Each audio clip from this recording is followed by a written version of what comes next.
food and love that you're getting along with it. Yeah, it's just the joy and meal. Right, it's right in the name, of course. How did I miss that?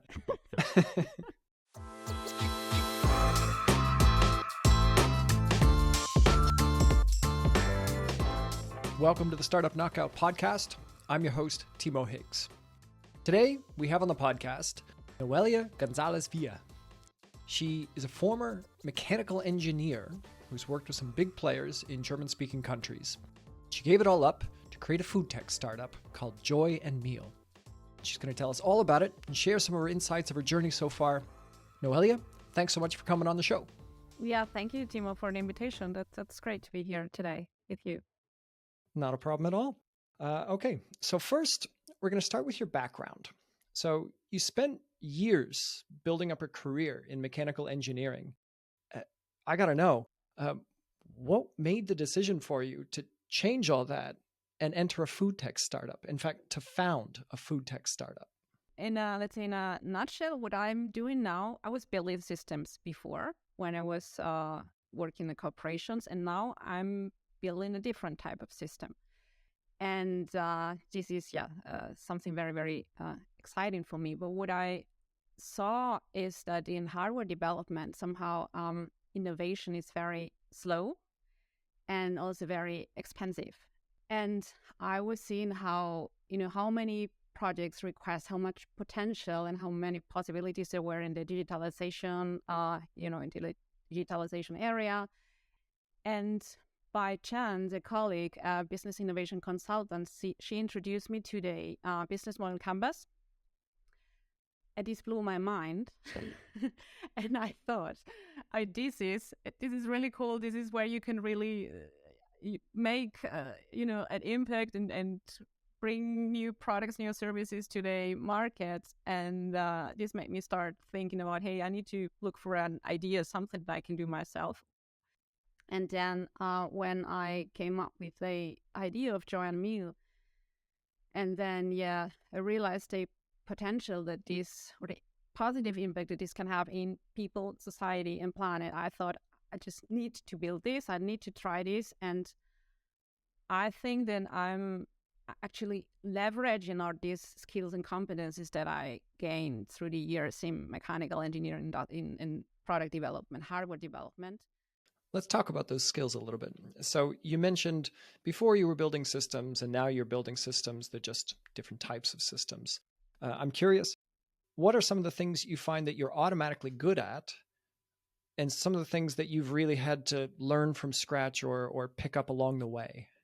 One thing that I'm good at, or I demonstrated this the previous years at work, is that, as a systems engineer, you need to be able to see the big picture, especially when there is requirements that are not clear and people want things and they don't know, on a technical level or also on a, user requirement level, being able to see the picture, see the components that you need, the interfaces, the interactions between, the different parts. Now there are not physical parts of the system. There are users, there are, legal entities, there are, the cooks, the users, the processes in between, and so on. So being able to see all these parts, how they interact with each other. Yeah, I feel that can be a very rare skill, is the ability to kind of take a very broad, very undefined process and make it easy for people to move on it. That's not something that you find in most people, I think, and that's something that I think will probably help you in your job as a CEO. Now let's talk about Joy and Meal itself. Okay, so give us an idea first of what the problem it is that you're solving and kind of the broad strokes of how you guys solve it. Yeah. So the problem is something probably familiar to you, Timo. Like everyone's super busy with job, with side projects, with family, with, life things that happen, with, sport, hobbies, whatever. And there's very limited time, during the day to cope with all this. But many people do have the need to have, to eat nourishing meals, have good food, homemade food every day. The solutions that we have now that we see for our hectic lives regarding food is you have, delivery services, food coming from restaurants where you not always know what's there, with lots of, salts and preservatives and these kind of things. Or you have, convenient foods that is packed, prepared in a factory somewhere and comes with a lot of plastic to your place. This is something that, I personally don't like. I reject the idea that if I want to work and have an active life and have family and so on, and then I need to rely only on this convenience food and delivery and, someone else preparing like food for me that I don't know where this comes from. So what we're doing is enabling authentic, nourishing homemade meals for people, in households, for families. And how do we do this? We create the environment or the ecosystem so that a family can have access to a hobby cook or a professional chef in the city. We make all arrangements so that this cook can come to your place and maybe do meal prep for you for several days, for a week. This is one way how we make these private cooking services affordable. Or if, when you have also some parties, kids' birthday, gathering with friends, whatever, you can also have someone that helps you in that situations. Yeah, I like what you said there. Outsourcing your cooking and cleaning. I love the sound of that. Yeah. And especially if we can make it affordable. It's like kind of like having your own personal chef, but I guess more modular. So you have it sometimes, and then sometimes you don't when you have a little bit more time on your hands. That's really very nice. So affordable is also a key there. What kind of price point are we thinking here? Like what is the sort of range that you guys are coming in at? Yes. So the price of the cooking services depend on a couple of factors, which is whether you as a customer choose a hobby cook or a professional chef. And professional chefs means people who worked in like 5-star hotels, in the restaurants. So it means whether, for example, for meal prep, whether you order a small batch or a larger batch. And by the way, you can decide, you can not only choose the meals from the cook's catalog, but you can also suggest your own recipes. For example, for you, your partner, you choose 2-3 meals and then you from the catalog, and then you say, hey, can you do a veggie lasagna for the kids too? And the cooks can manage this. And the fourth parameter is whether your cook provides the ingredients or you provide them, because you have your veggie box every week, or you have your own veggies from the garden, whatever, or your neighbor gave you some ingredients. So this is a way these are the ways how you can configure the price. And we manage to offer our customers meals starting from €9 per serving. This would be something like a medium batch cooking service, around what I mentioned, 18 servings in total. And this includes the shopping, the ingredients, the cleaning, and the cooks get, this is something also very important for us, that the cooks get a good salary or a good payment out of this.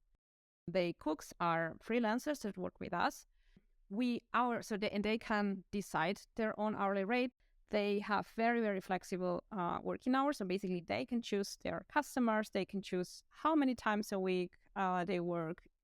The cooks, mainly, they cook their own recipes, like people from India, Bangladesh, Mexico, Singapore, whatever. So they are preparing their own recipes in general. And this is, for them, much more satisfying than just like cooking every day, 55 schnitzel in this way. What the cooks have here is the direct contact with the customers, the direct contact with the people who are going to eat their meals, and they receive this appreciation directly. It is something that they don't have in general in a restaurant. It feels like this is for people who love cooking. It's not for people who feel like they need to cook in order to make a living. I feel like that's a very nice message to have along with the product that you're getting is this is not just food. This is kind of food and love that you're getting along with it. Yeah, it's just the joy and meal. Right, it's right in the name, of course. How did I miss that? Now, when you and I met, we met at a Leap Funder event, and you had quite a few stories about who these cooks are. And I'm wondering, can you share one with us? Because some of them were pretty interesting people, and so there were some pretty harrowing tales. I mentioned in this event one of the cooks or the chefs that started working with us from the very beginning. Just met him basically, or found him in an Asia supermarket. When we first had a phone call, he told me, "You're an angel. I've been looking for this. This is going to help many people." And this is one person who's been working in gastronomy for 20-something years, and also in like high-class restaurants. A lady from the Indian continent, and she didn't have a bank account before she was working. Now she has a bank account, and she has her own business in Germany.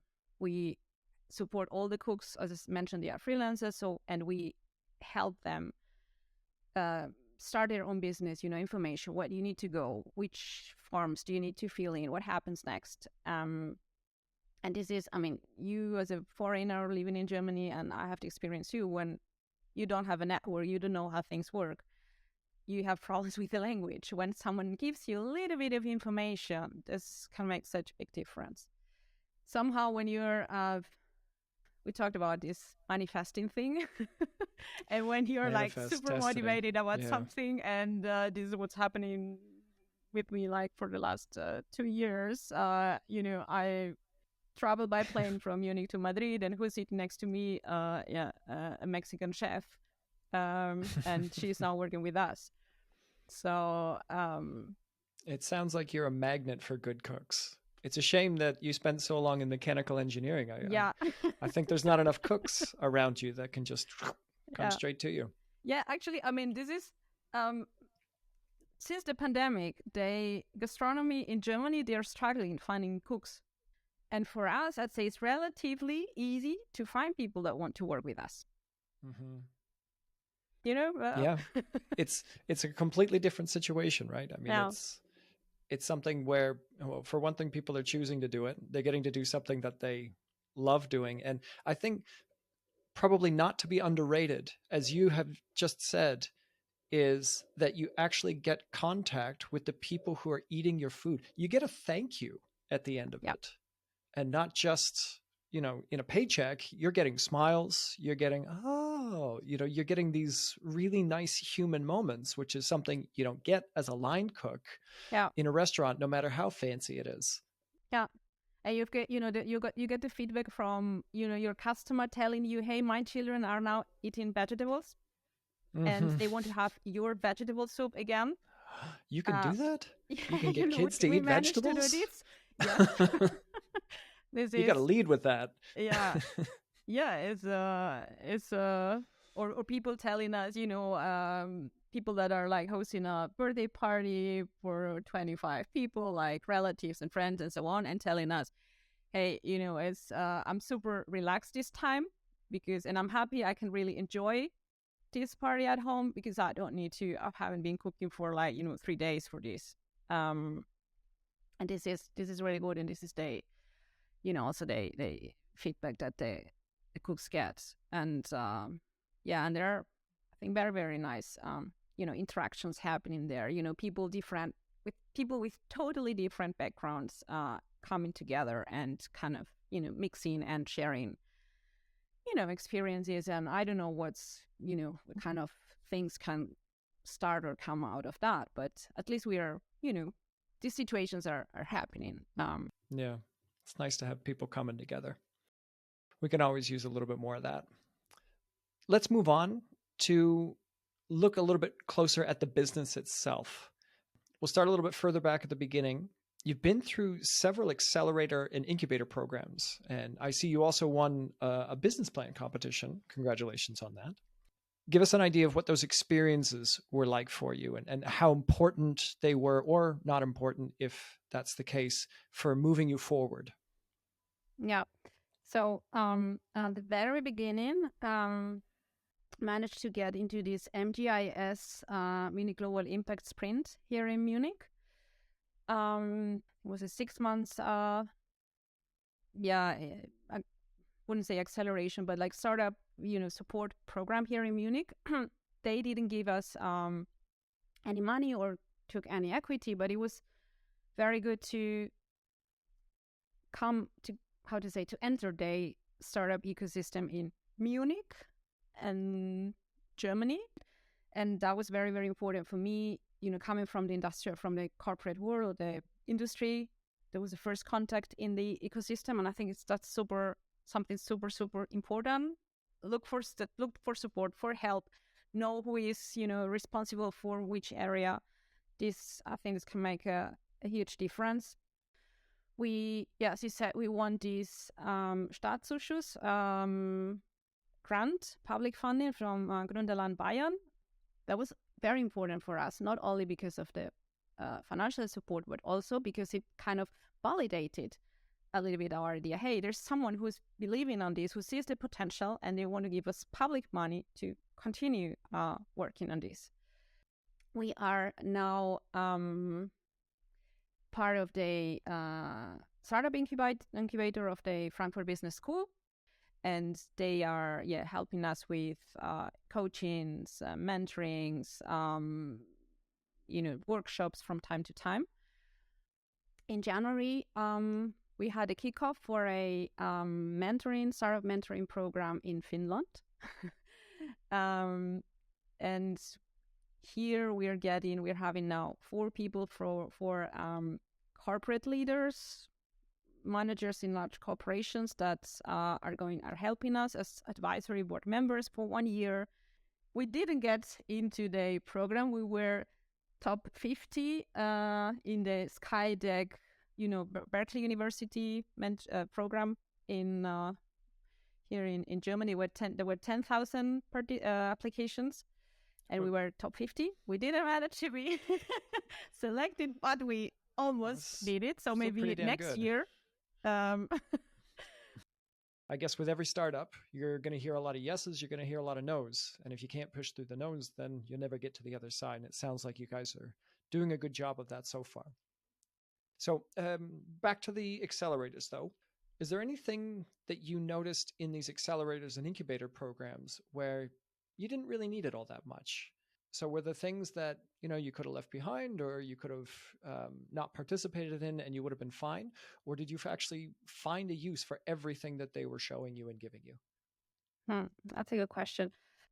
Time is very limited. So we've learned to be very selective, actually, with the programs that accept us and then that we decide, yes, we're participating here. I think it's easy to get distracted with like lots of programs and talks and demo days. And I think it's important or this is what we're doing now, really, assessing, okay, this one program, which startups are they addressing? At which stage are we? If they are, doing the next business model canvas workshop, we actually don't need this. Our business model canvas or, value proposition might not be 100% refined, but we are already in a different situation than a startup that is still working at the theoretical level. A couple of weeks ago, we basically we had a nomination for like a new startup prize in Germany, and we decided to reject this because this required participation in a bootcamp, a couple of days, several days, and we thought actually these talks at our stage, they are not going to help us a lot. Mm-hmm. Yeah, a couple of days is a lot of time when you're a startup. That's not an insignificant amount of time. No. Last question then about the accelerators. This new one that you just got accepted to is it Helsinki? Is that right? Yes, the organization is based in Helsinki, Finland, yes. Okay. What are you hoping to get out of this one? What did you see as the advantage there? On the one hand, we have these 4 people as an advisory board, and they are experienced people in large corporations. So, I mean, we're connecting. There are 17 startups in this program, EEX journey. So the company is EEXOY, and they are all impact projects. Some they have some environmental or social positive impact. So it's great to be integrated in this community, and also in general regarding visibility is also, I think, very good for us. So we have our 4 managers helping us this year, and the other 16 teams, they have other managers, and there is now a bunch of people in very high and responsibility positions in companies in Germany, Austria, Switzerland, and so on, that now know about, for example, our project. They could maybe decide or think, hey, actually your offering could be good for my company or me or my family, relatives, friends, whatever. Sure. Exposure, network, connections. Yeah. More of that is always helpful. Yeah. Okay. Let's talk a little bit more now about Join Meal today and into the future. So maybe give us an idea of what are some of the things that you're spending the most time on right now? Yeah, I mentioned a little bit before. So we, I cannot say a lot yet, but we are getting more people into the core team, which is great. There's a new person joining, and we are now, how to say, structuring this change. There's going to be a lot of capacity and competence that's coming in.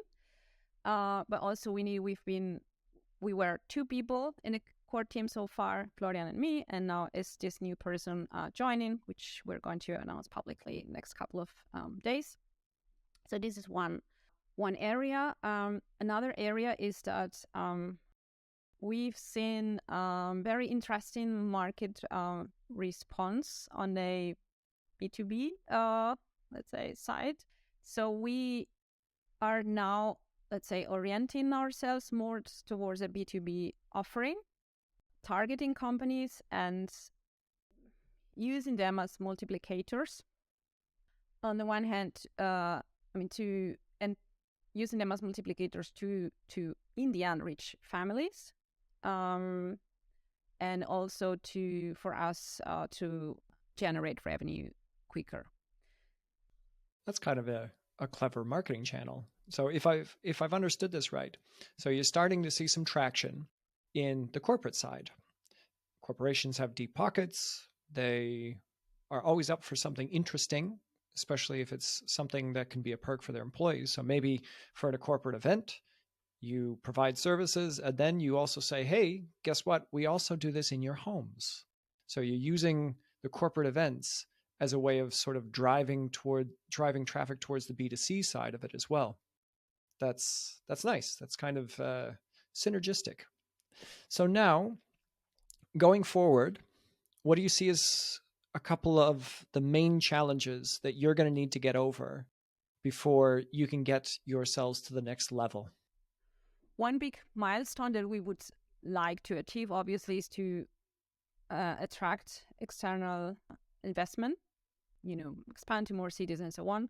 This is going to be very hard. So what we are looking now for is basically being able to be profitable with our very, let's say, limited means. And actually, but choosing consciously a good strategy that brings us there.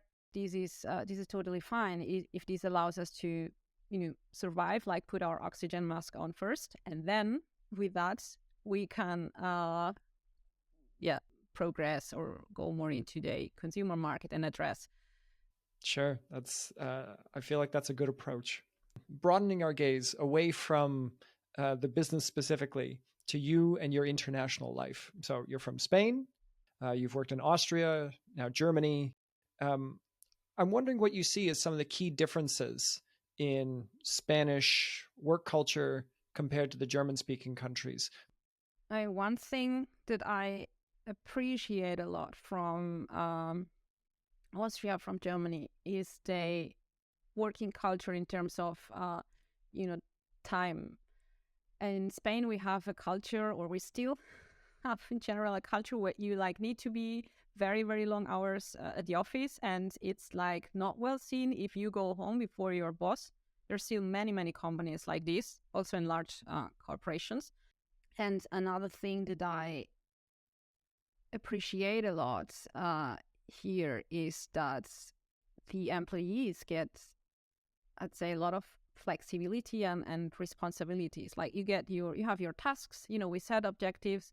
These are your tasks. You have your, you have maybe 40 hours a week, and then you have actually your flexible time. So if you need to do something, you can, this in German is Zeitausgleich. You work maybe more, and then you take a couple of hours free. But now for me, it's really, I cannot conceive that someone's going to measure my work, or it's going to, it's going to tell me, yeah, you need to be at the office 8:30 to 9. Why? If I want to be earlier there, or, I do my job, I do my, what I need to do, my tasks, I deliver. Is it still like that back home, even after the pandemic, where everyone was remote for so long? Yeah, it's still like that. There's still a lot of control. And maybe to name, something positive about Spain. I don't have the numbers, but here in Austria, Germany, in different companies, different roles in engineering, I never had a female boss. I never had a direct female colleague. In software, there are more females working there. But when you go to hardware, I didn't have anyone or I think there was for a couple of weeks in some projects, one or so. And for some reason, this is something that's not happening here in Germany and Austria. I know there are many organizations working towards this, but it's gonna take, I think, long, until we get more diversity in these responsibility levels. Yeah, I didn't realize that Germany was so behind on that, and Austria as well. That's definitely an interesting learning for me. Okay, so we'll pull back off of that now and move to our last section, which is our game, Win, Lose, or Draw. Little explainer for what Win, Lose, or Draw is. I'm going to give you some concepts, some topics, and you're going to tell me if you think it's a winner, which means you're predicting, or you think it will happen, and this is a good thing. If it's a loser, it's not going to happen, and here's why. Or you think it's a draw, and you're going to wait and see. You're not quite sure yet. Okay? Mm-hmm. Are you ready to play Win, Lose, or Draw then? Yes. Alrighty, first question for you. Win, Lose, or Draw, Joy and Meal expanding to other cities inside of Germany in the next year. It's a win. This is in our plans, and this is necessary to achieve our goals, profitability, or get more traction, get investment. Okay, nice and straightforward. Win, lose, or draw, the traditional German diet becoming less prevalent in Germany in the next 5-10 years. I'd say a draw there. I mean, we see, a lot of, people being very conscious about, for example, the consumption of meat. But still, this is a big country, and, there are many, many people keeping their traditional diet. And actually, this is something that's surprising me a lot, that we see the people, I was expecting customers to order more vegan and vegetarian dishes, and they're not. Yeah, culture changes slowly, doesn't it? It's not something you can change on a dime. Last one then. Win, lose, or draw. Joy and Meal becoming the next Airbnb of startups that first seem counterintuitive, but eventually become normal. Yeah, it's a win, of course. Of course. Yeah, it's going to be a long way and tough way, and a lot of, let's say, education in this way, because people don't know this offering, and there's, bringing or letting someone in, going into your home is, it's tricky, but I think we're on a good path, and hopefully with more support, we might be able to achieve this.